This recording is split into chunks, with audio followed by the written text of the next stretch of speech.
চণ্ড ও কুণ্ডির তপস্যাতে তুষ্ট হয়ে প্রজাপতি ব্রহ্মা তাদেরকে অজ হওয়ার বর প্রদান করলেন। স্থিরপ করে দেন।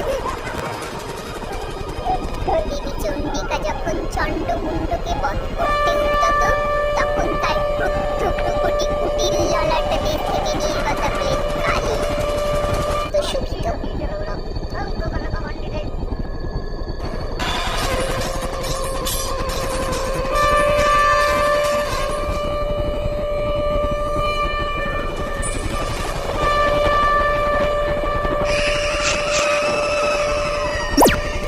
চণ্ড মুণ্ডকে বধ করে তাদের ছিন্ন মস্তক দেবী চণ্ডীকে উপহার হিসাবে দিলেন।